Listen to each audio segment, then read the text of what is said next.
जय सदन। दंडोत वंदना मेरी अनिक बार, सर्व कला समरथ डोलन तेरा हो प्रभु, नानक दे कर हाथ। ज्ञान जन सतगुरु दिया, अज्ञान अंधेर विनाश। हर कृपा ते संत भेटियो, होया मन परगास। तुझे अरदास हमारी, जियो पिंड सब तेरा। बहु नानक सब तेरी वडियाई, कोई नाव न जाने मेरा। मैं कोटा साईं करा, मैं अंध का भंडार। मैं अपराधी आत्मा, साईं शरण संभाल। मैं अपराधी आत्मा, सतगुरु बख्शनहार। सौभाग्यशाली गुरुमुख सज्जन मंडली अपनी समस्त चित्तवृत्तियों को एकाग्र करते हुए, अपना ध्यान अपने मन मंदिर में बसाते हुए, अपने श्री परमहंसों की ओर दर्शन दीदार करते मीठे रस से बोलिए जयकारा। बोल मेरे श्री गुरु महाराज की।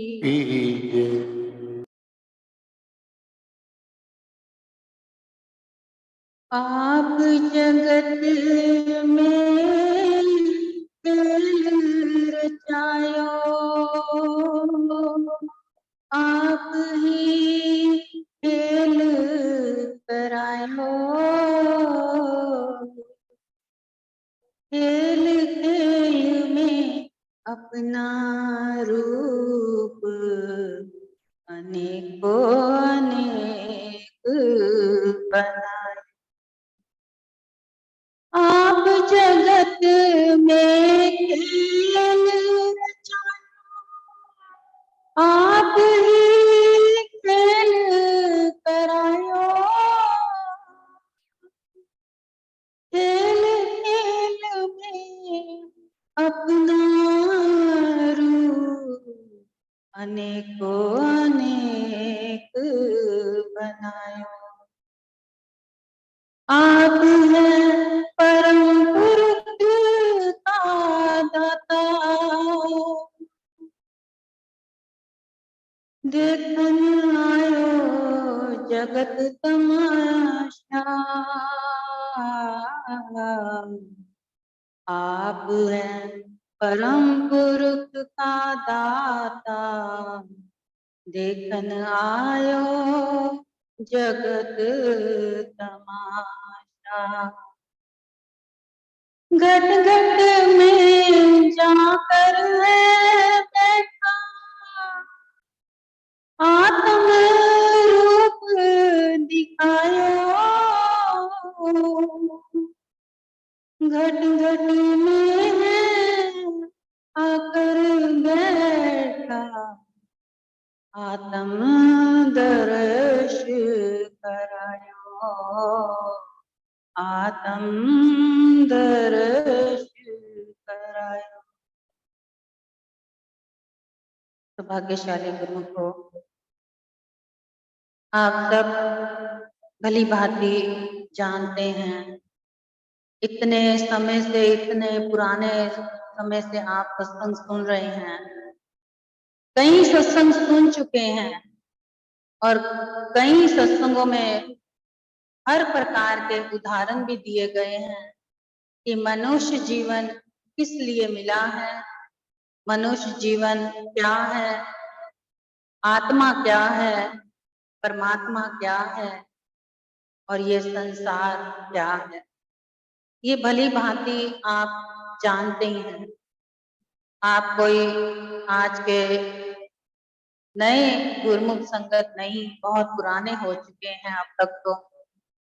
और ये भी आप भली भांति जानते हैं कि हमारे जो भी भाग्य हैं, ये हमारे भाग्य हमारे अपने ही कर्मों द्वारा बनते और बिगड़ते हैं, क्योंकि हमारे भाग्यों का ही हम भुगतान करने के लिए इस संसार में आए हैं। अब एक जीव पूछता है कि ये परमात्मा उसने ऐसा क्या किया, ये संसार जो कैसे रचा और ये संसार की क्या रचना है। तो गुरुमुखो संसार जो है परमात्मा के मन में आया कि अब वो अपने आप में देखा जाए तो अकेला है, क्योंकि उसके जैसा तो कोई हो नहीं सकता। वो केवल एकंकार एक ही है। अब उसका मन बना कि कोई खेल रचाया जाए, कोई ऐसा खेल तमाशा किया जाए जिसमें आनंद आए। अब उसने अपने आनंद के लिए ये संसार की रचना रचाई और घट घट में सबके अंदर वो वास कर कर बैठा है। इसलिए क्योंकि बाहरी रूप से तो हर एक इंसान अलग अलग रूपों में नजर आते हैं और अंदर की जो रूप है वो सभी का एक ही रूप है, किसी का भी अलग रूप नहीं है। आप अपने को ही क्यों देखते हैं? आप भले ही चाहे 84 लाख की जितनी भी योनियां हैं, जीव जंतु हैं, पशु पक्षी हैं, विशाल पर्वत हैं, सागर हैं, झरने हैं, पहाड़ हैं, कुछ भी है, सबके अंदर वो आप स्वयं बैठा है। क्यों? क्योंकि उसको तो केवल खेल देखना है, अपना खेल रचाया है जो।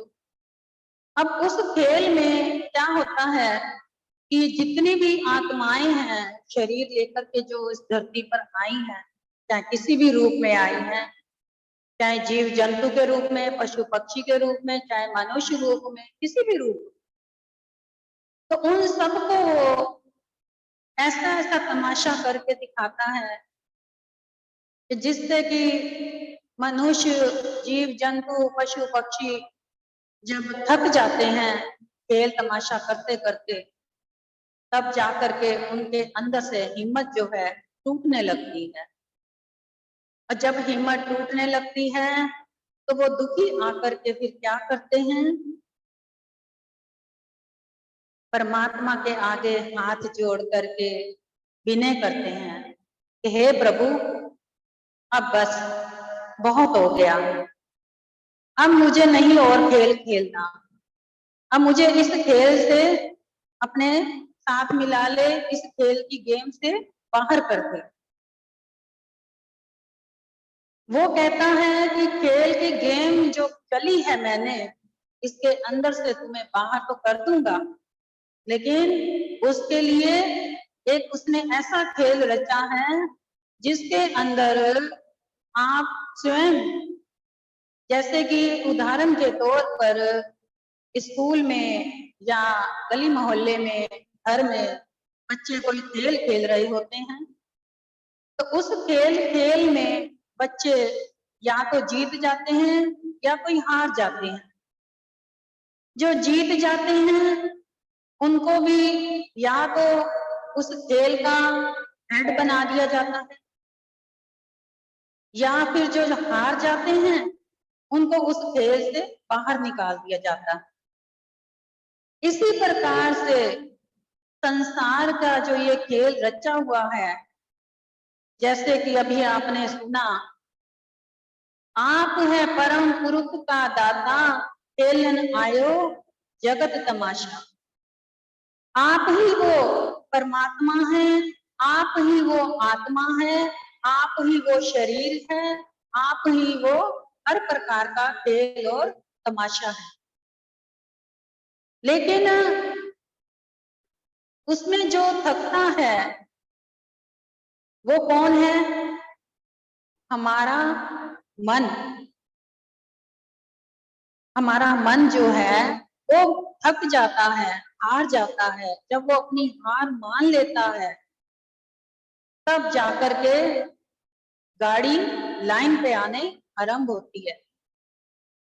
क्योंकि जब तक से हम अपनी जिंदगी में उतार चढ़ाव नहीं देख लेते, अच्छे बुरे वक्त को नहीं समझ लेते और दुख सुख को अपने ऊपर धारण नहीं कर लेते, तब तक से हम अपने आप को हार नहीं मानते। और जब ये सारे प्रकार के क्रियाओं से जब हम निकल जाते हैं, बाहर हो जाते हैं, तब जाकर के हमारे अंदर एक सुन्नपन सा आ जाता है। सुन्नपन का मतलब कि हम अपने आप में खो जाते हैं। जब हम अपने आप में खो जाएंगे, तभी हम उसके हो जाएंगे। किसके? जिसने हमें खेल रचने के लिए भेजा है। जब तक से हम अपने आप में नहीं खोएंगे, अपने अंदर में अपने आप को नहीं जानेंगे, अपने खुद को नहीं पहचानेंगे, बाहर वालों को हम जितना मर्जी जान ले, पहचान ले, हम क्या करते हैं कि हम दूसरों को जानने पहचानने में ही पूरा जीवन व्यतीत करते रहते हैं और पूरे जीवन की कहानियां दूसरे के जानने की ही निकलती हैं। खुद के जानने की कहानी ना तो कोई है, ना कोई निकलती है। क्यों? क्योंकि हमने अंदर अपने आप को जाना ही नहीं, तो कहानी कहाँ से निकले, कहाँ से पहचान हो अपनी। जब तक से हम खुद को नहीं जानेंगे, पहचानेंगे, तब तक से हम इस खेल तमाशे के अंदर यूं ही जीवन व्यतीत करते रहेंगे। उसने ये कहा है कि मैं तो घट घट में बैठा हूं, मैं तो खेल खेल रहा हूं, ये खेल रचाया है मैंने, लेकिन तुम्हें इस गेम के अंदर, इस खेल में क्या करना है? तुमने अपने अंदर झांकना है, अपने अंदर स्वयं को देखना है। क्योंकि जैसे आप सब बहुत जानते होंगे, ये खेल था हमारे जमाने का कि एक खेल खेला करते थे, जो बच्चे गोलदारा बना करके बैठ जाया करते थे आंख बंद कर करके, और एक बच्चा जो होता था कपड़ा लेकर के उसके गोलदारे के पीछे घूमता था। तो जब वो घूमता था और किसके पीछे वो कपड़ा रख देता था, जिसके भी पीछे वो कपड़ा रखता था, उसी को उस खेल से उठाया जाता था कि अब तेरी बारी है, तू घूम। और जिसने नहीं देखा होता था उसको क्या करते थे? उसको पीटते थे, उसको मारे जाते थे कि तूने देखा क्यों नहीं, तू तो अंधा है। आपको याद आ गया होगा वो खेल। कोकला जी पाखी जी में रात आई जे, जेड़ा अगे पीछे वेखे ओदी शामत आई जे। ये खेल था। इसी प्रकार से वो कहता है कि मैं तो आपके अंदर बैठा हूं, अब आप नहीं देखेंगे जब तक से, तो आप क्या करेंगे? आप समय की मार को खाएंगे, ऐसे ऐसे दुख सुख की मार को खाएंगे, ऐसे ऐसे। इसी प्रकार अगर हम अंदर अपने जब देखते हैं, तो हम फिर उस खेल का मॉनिटर बन करके हम भी फिर वही गेम खेलते हैं। इसका मतलब कि अगर हमने अंदर अपने उसको देख लिया, जान लिया, तो फिर वो हमारी पद्मी जो है वो एक ऊंचे स्थान पर कर देता है, यानी कि हमें नीच योनियों से निकाल करके ऊंची योनि में पहुंचाता है। या तो हमें किसी गुरु की पदवी देता है, या किसी राजे महाराजे की पदवी देता है, या फिर किसी देवी देवता की पदवी दे देता है। ये है हमारा अस्तित्व, जिसे अभी तक कोई जान नहीं पा रहा। इतने समय से, इतने सत्संग, इतने ज्ञान भरे रोज सुनते हैं भले ही, लेकिन एक बस जरा सी बात को समझना है, जरा सी, कि अपने अंदर झांके। सत्संग द्वारा, ज्ञान द्वारा आपको समझ तो आ गई, लेकिन जब तक से सत्संग उस ज्ञान को आप अपने अंदर की गहराइयों में नहीं उतारेंगे, तब तक से वो अंदर के परमात्मा से जब टकराएगा तो रगड़ लगेगी। रगड़ किस चीज की? नाम की। नाम इस प्रकार से जपेंगे तो अंदर से वो परमात्मा के साथ जाके हमारे श्वासों की रगड़ जो है नाम की टकराएगी। वहां से क्या होगा? एक विस्फोट होगा। विस्फोट का एक कण जो है, उसकी वाइब्रेशन जो है, वो हमारे आत्मा को छू जाएगी। जब वो विस्फोट की एक कण हमारी आत्मा को जब वो छुएगा तो हमारे अंदर अनुभव पैदा होगा। अनुभव उसके होने का एहसास हो जाएगा कि वाकई रियल हमारे अंदर वो बैठा है, वो तो जानता है मैं कौन हूं। तो उसको बताने की भला क्या जरूरत है? उसके आगे हम अरदासें करवाएं या करें, क्या फायदा है? क्यों? क्योंकि असल अरदास, शुरुआत की अरदास कौन सी है? उसको अंदर से जानने की, अंदर से ध्यान करने की, अंदर से उसके साथ जुड़ने की। सबसे पहली अरदास यही रोजाना करे अमृत वेले पे कि प्रभु जे तू मेरे अंदर वसिया ते मैनू चानन करा दे, मैनू अपना दीदार करा के मेरे भाग जगा दे। जो तू मेरे अंदर है तो मुझे वो वाली रोशनी दे जिससे मैं तेरे दर्शन दीदार करके तेरे को पा सकूं, महसूस कर सकूं, और उसके बाद कभी भी फिर जरूरत ही ना पड़े मेरे को रोज रोज तेरे को कुछ ना कुछ मांगने की। जो आदत पड़ी है वो आदत अपने आप छूट जाती है। जिस प्रकार से एक माँ है, माँ के आगे बच्चा जो है जैसे पैदा होता है बिना वस्त्र के, माँ की नजरों से वो बच्चा नहीं छुपा हुआ कि मेरे बच्चे का अंग जो है कैसा, शरीर उसका कैसा है। इसी प्रकार से परमात्मा से हम नहीं छुपे हुए, वो हमें जानता है हम क्या हैं और हम क्या चाहते हैं। और जैसे एक बच्चा अगर माँ के साथ अगर जुड़ा हुआ है तो माँ उसकी फीलिंग समझ जाएगी कि मेरे बच्चे को क्या चाहिए और कौन सी परिस्थिति में ये जी रहा है, कौन सा दुख ये सह रहा है और क्या ये अंदर से चाहता है। लेकिन माँ भी तभी जानेगी अगर बच्चा अपनी माँ से जुड़ा हुआ रहेगा। जुड़ा हुआ का मतलब कि माँ से अंदर से प्रेम ममता से भरा हुआ उसके साथ रहे, ना कि माँ की परवाह ना करे और बाहर दूसरों के पीछे भागता हुआ माँ को छोड़ जाए, तो माँ भी उसको नहीं पहचान पाएगी।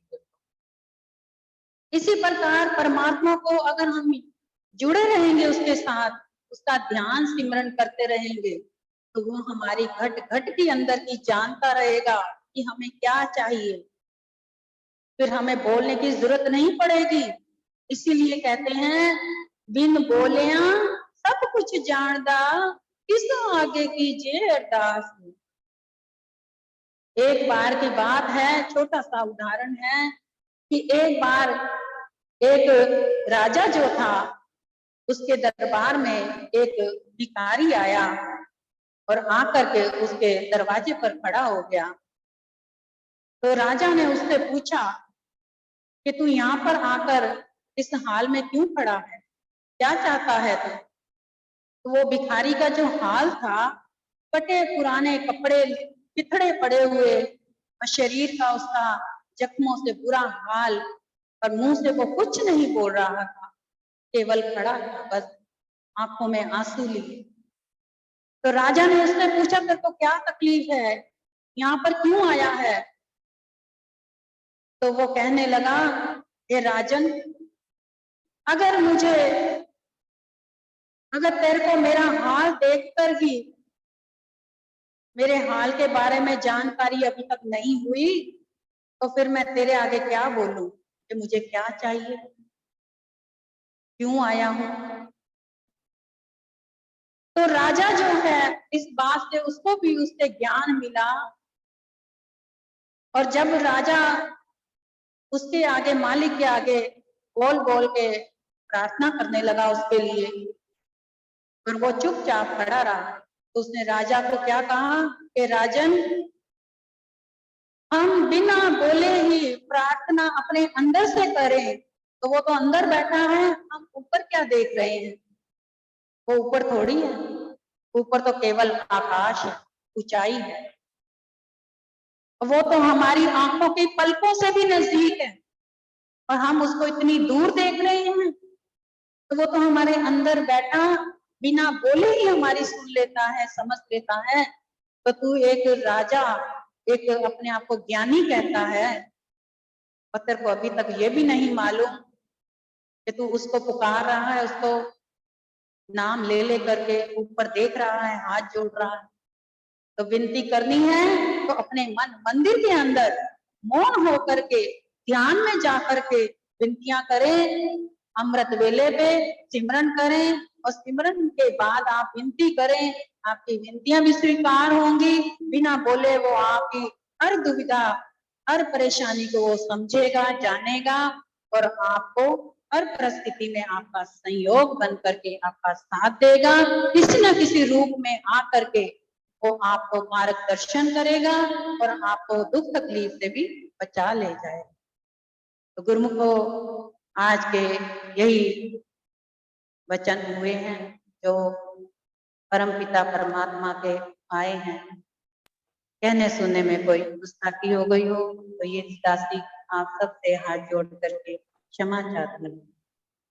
बोलो जयकारा बोल मेरे श्री गुरु महाराज की।